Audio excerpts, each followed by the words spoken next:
안녕하세요. 구독자 여러분 반갑습니다. 주식톡입니다. 두산 에러빌리티 오늘은 좀 흔들리고 말았습니다. 원전 테마로 같이 오를 땐 좀 조용하더니 시장이 안 좋을 땐 과하게 이렇게 빠지는 모습을 연출했는데요. 이 시점 투자 심리가 흔들릴 수 있지만 지금에서는 절대 정리하시면 안 되겠습니다. 단타는 모르겠지만 중장기로 가져가실 거라면 지금 상황에 흔들릴 이유는 없다고 봅니다. 시장 지수로 좀 하락할 때 공포감이 들 수도 있지만 반대로 생각하면 그 이유 때문에 오를 수도 있습니다. 그럼 영상에서는 하락에 대한 부분과 현 상황, 좀 긍정적인 부분도 체크해 보도록 하겠습니다. 소통하는 방송인 만큼 궁금한 점 있다면 댓글 남겨주시고 구독과 좋아요는 저한테 큰 힘이 됩니다. 매번 말씀드리지만 두산 에너빌리티는 1년 이상 좀 지켜볼 예정으로 관심 있으신 분들이나 중장기 종목 선정하기 어렵다 하시는 분들은 필히 영상 끝까지 시청 부탁드리겠습니다. 주식톡 유튜브 보시면 아시겠지만 제가 두산 중공업, 두산 에너빌리티 이렇게 작년부터 꾸준하게 리뷰를 드리고 있었고 지난 7월 달부터는 텔레그램 무료방도 운영 중에 있습니다. 메신저를 통해서 매일매일 실시간으로 이슈라던가 수급 차트 이런 브리핑을 같이 드리고 있지만 단기나 중기나 절대 쉬운 종목은 아닙니다. 혼자서 대응하기 어려우신 분들은 무료방 참여 요청해 주시면 되고 들어오시면 좋은 종목들도 소개해 드리고 있습니다. 오늘 같은 경우는 지난주 금요일에 추천드렸던 아시아 종료 단기로 한 3%에서 4% 수익 청산 도와드렸습니다. 유한타증권사만 사용하시면 조건 없이 무료로 이렇게 모두 도와드리고 있고 시장 보는 방법이라던가 종목 보는 방법도 터득할 수 있습니다. 일회성이 아니라 주식 조력자로서 앞으로 좋은 인연 기다려보도록 하겠습니다. 참여 요청은 여기 번호로 문자 남겨주시면 되겠습니다. 그럼 구독, 좋아요 눌러주셨으면 영상 시작을 해볼게요. 금일 우리 시장은 역시나 뜬금 반등하는 그림은 보여주지 못했습니다. 지난 금요일이죠. 미 증시는 긴 축에 대한 전망이 좀 강화가 되면서 큰 폭의 하락세를 보였습니다. 파월 의장이 5월 달에 또 50bp에 대한 금리 인상을 기정사실화한 후에 75bp까지 올릴 수도 있다. 이런 이야기들도 여기저기 좀 나와주고 있고 투자자들이 예상하는 기준금리 인상 폭이 더 확대될 가능성도 좀 남아 있는 것 같습니다. 이렇듯 통화정책의 불확실성은 다시 시장에 너무나 안 좋은 영향을 끼치고 있습니다. 최근 미장과 다른 행보를 보인 우리 장이지만 미국뿐만 아니라 글로벌 시장이 모두 좋지 못한 상황, 우리 시장도 이렇게 좀 동조화되는 모습으로 마무리가 되었습니다. 오늘 코스피 같은 경우는 1.7% 그리고 코스닥은 2.49% 급락을 하면서 이렇게 좀 마무리가 되었는데요. 초반부터 1% 이상 개파락 출발을 하면서 월요일부터 어려운 시장을 좀 만들어가고 있고 지난주 후반부부터는 좀 우리 증시에 대한 하락의 낌새도 어느 정도는 있었습니다. 하락하는 종목들이 2,000개 가까이 좀 되면서 좀 대부분 종목들이 좀 이제 하락하는 장세에 개인들만 매수가 이제 들어오는 시장에서 힘을 낼 수 있는 종목들도 극히 좀 드물었다 이렇게 보시면 되겠습니다.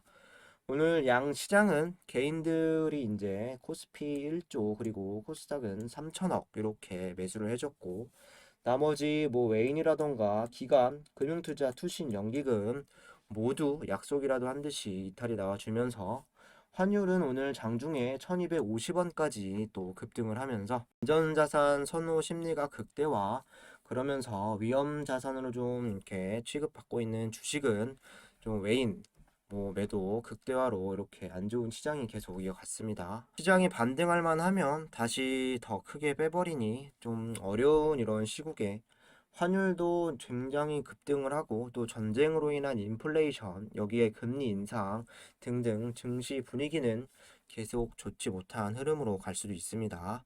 이번 주 출발도 사료라던가 곡물, 식량 또 이런 강세 테마가 아니면 그럼 나머지는 순환매가 좀 돌지 않는 모습이고 5월달 금리 인상 수혜주들 은행이라던가 보험, 지주사 정도 좀 집중을 해봐야 할 섹터 계속 강조를 드리고 있습니다. 주들 좀 보셔도 좀 뭐 위에 있는 종목들은 좀 조정세를 벗어나지 못한 이런 상황이고, 뭐 나머지 종목들은 그래도 이제 오후 들어와서 좀 괜찮은 반등도 있었습니다. 우리의 두산 에너빌리티 갈 때는 시원하게 가지 못하고 떨어질 때는 쉽게 이렇게 떨어지고 있는데, 지난 7일 동안 찔끔찔끔 주가를 올려놓은 이후에 2일 만에 5% 이상 또 이렇게 빠지면서 다시 24,400원 구간까지 종가를 마쳤습니다. 뭐 상승할 때 조금씩 오르더라도 이렇게 중요 구간을 이제 깨지 않는다면 좀 괜찮다라고 언급을 드렸는데, 일단 이틀 동안 뭐 2%, 3% 이렇게 쭉 빠지면서 21,000원도 깨졌습니다. 뭐 심리적으로 다시 멘탈 잡기가 쉽지는 않을 수도 있겠습니다. 뭐 오후 들어서 호재가 좀 이제 나와주면서 하락폭을 이제 마이너스 1%까지도 좀 줄이긴 했으나, 뭐 막판에 이렇게 마무리가 되었고, 여전히 옆으로 횡보하면서 움직이는 이런 부분도 답답할 수 있고, 일정 기간 상승세를 보여줬다가 다시 조정세로 제자리로 돌아오는 것도 좀 많이 답답할 것 같습니다. 뭐 2만 원대에서 22,000원 등락이 계속 나오면서 좀 불씨를 살렸다 죽였다 좀 힘드실 것 같은데, 사실 시장만 좀 정상적으로 돌아오기만 한다면 뭐 회사 내부적으로 불확실성은 많이 사라진 상황입니다. 뭐 시장 지수로 빠진 건 언제든 다시 되돌려 줄 거라고 저는 생각을 하고 있고, 뭐 현재 상승을 저해했던 요인들, 뭐 공매도라던가 대차장고 1WR 보통주 신주 상장, 뭐 이런 불확실성은 확실하게 좀 사라지는 상황이 되겠습니다. 지난 32,000원까지 작년 5월이죠. 올라갔던 기억은 일단 좀 머릿속에서 지워야 한다라고 생각을 하고, 뭐 내 원금 회복은 언제 올 수 있을까? 뭐 이런 생각들만 가득하다면 더 버티기 힘들 수 있습니다. 뭐 단기간에 우리가 원하는 만큼 올라와 주지 않을 뿐더러 뭐 진짜 포기할 만하면 다시 파동을 보여줄 수 있는 녀석이기 때문에 좀 지금 구간에서 떨어진다고 정리하지 마시고 좀 지켜보면서 기회 좀 잡아 가셔야 한다, 이렇게 좀 당부드리고 싶습니다. 뭐 이어서 매매 동향을 좀 체크를 해보도록 하겠습니다. 지난주 금요일부터 좀 기관들의 좀 전반적인 이런 수급이 또다시 안 좋아지는 이런 상황인데요.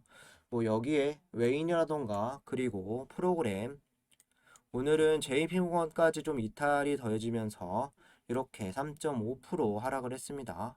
외인은 37만 주, 그리고 기관은 40만 주 동반 이탈이 되었고, 오늘 프로그램도 40만 주 가까이, JP모건도 38만 주 이렇게 순매도하면서 개인들을 제외하고는 대부분의 수급들이 뭐 들어온 게 없었습니다. 뭐 지수만큼이나 이런 개별 수급도 상당히 좀 힘겨웠던 오늘 시장이라고 볼 수가 있겠네요. 이렇게 4월 10일을 좀 기점으로 해서 기관들의 이런 수급들이 좀 전반적으로 개선세를 보였고, 외인들도 중간에 이렇게 좀 매수세를 보여주면서 좀 연속적으로 이런 플러스세를 유지를 했지만, 기관은 이렇게 이틀 동안 매도세, 외인도 3일 동안, 그리고 프로그램도 3일 동안 이렇게 매도세를 이어나가면서 7일 동안 올렸던 이런 만큼 또 2일 동안 급하게 쭉 뺐습니다.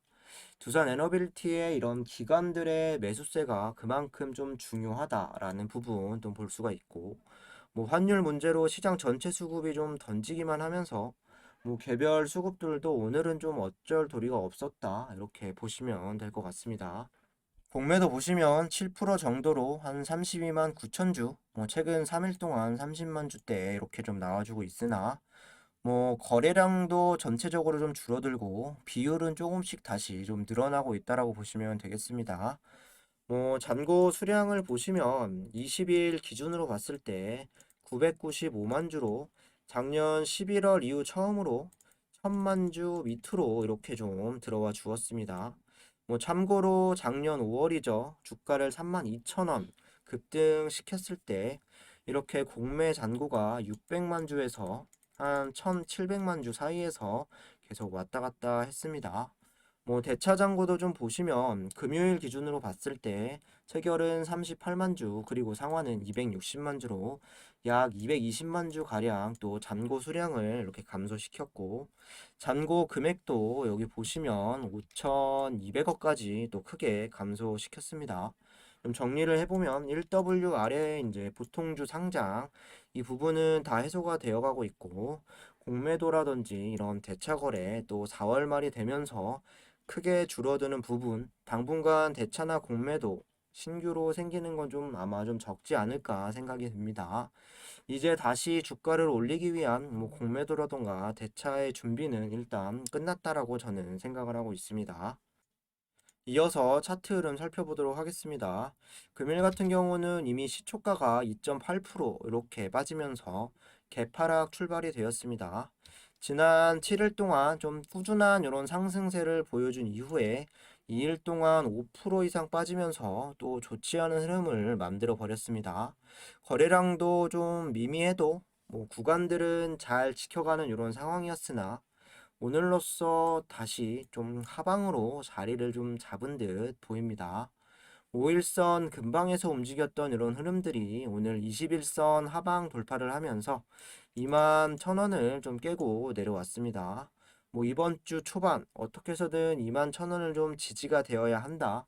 지난주에 이야기를 드렸는데 일단 월요일부터 좀 갭으로 밀고 내려온 모습은 뭐 좋게 볼 수는 없겠습니다.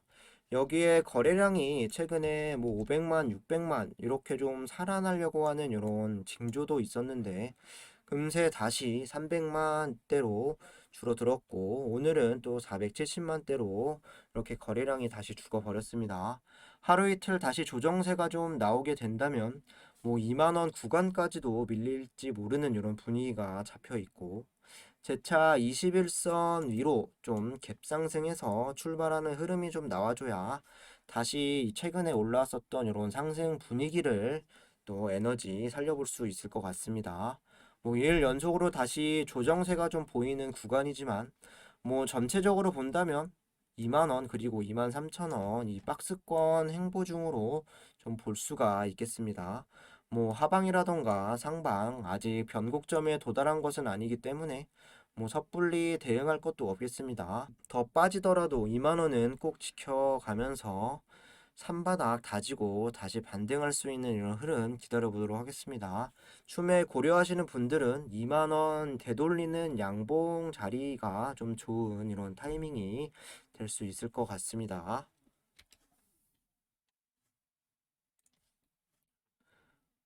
뭐 마지막으로 이슈 이렇게 좀 체크를 해볼게요. 두산 에너빌리티 미국 유스케일 파워가 SMR 제작 협약에 나섰다. 미국 소형모듈 원전 SMR 제작 사업을 두산 에너빌리티가 본격 추진한다. 서울 동대문 두산타워에서 미국 뉴스케일 파워 SMR 제작 착수 협약을 체결했다고 밝혔고 이날 체결식에는 박지원 회장과 존 홉킨스 뉴스케일 사장이 참석했다.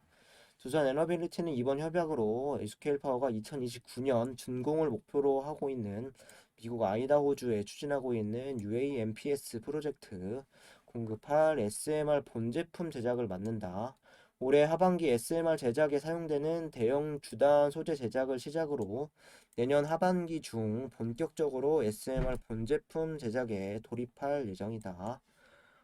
국내 투자자들과 함께 유스케일 파워에 1억 380만 달러 지분을 투자하며 수조 원 규모의 기자재 공급권을 확보한 바 있고 2019년에는 유스케일 파워로부터 SMR 제작성 검토 용역을 수주받아 지난해 1월 완료했다.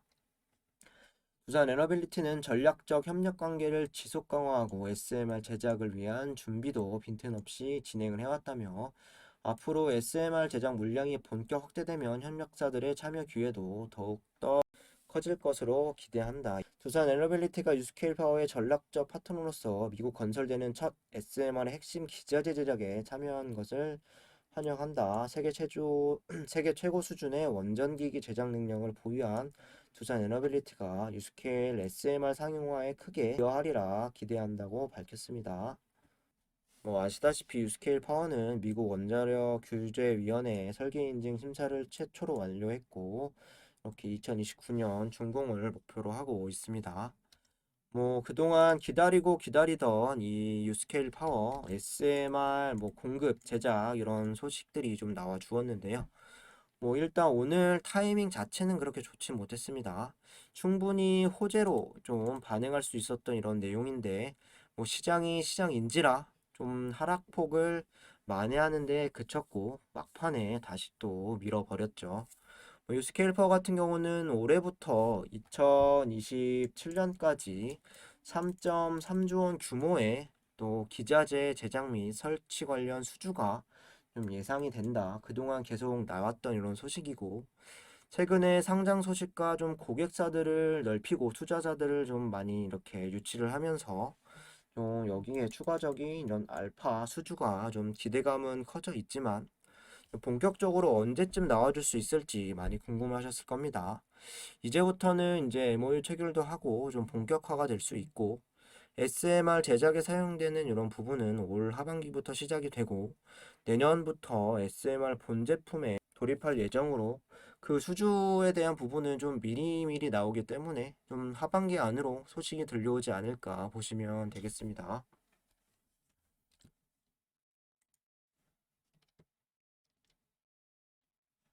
뭐 이어서 보시면 좀 뭐 며칠 전에 나왔던 소식이지만 뭐 이집트 원전에 대한 뭐 조만간 계약 체결을 앞두고 있다. 뭐 이런 내용들도 있어서 제가 또 가지고 와봤습니다.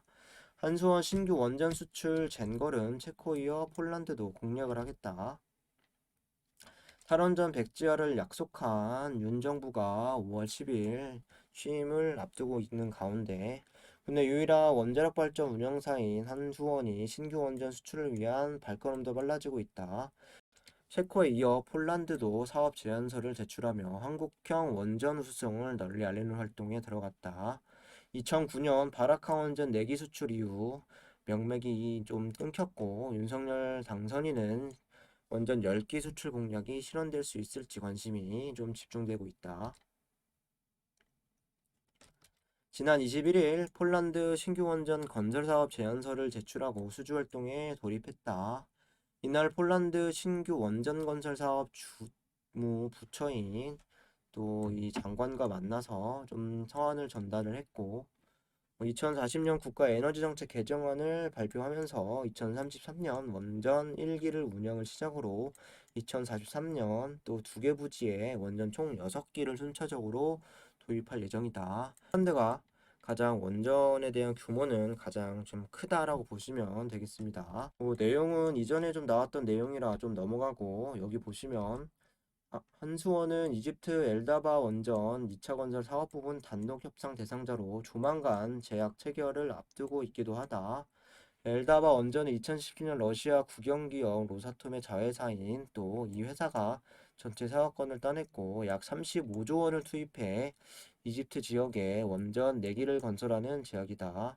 이 가운데 한수원의 단독 협상 부분은 터빈 건물 등 2차 개통 사업이다.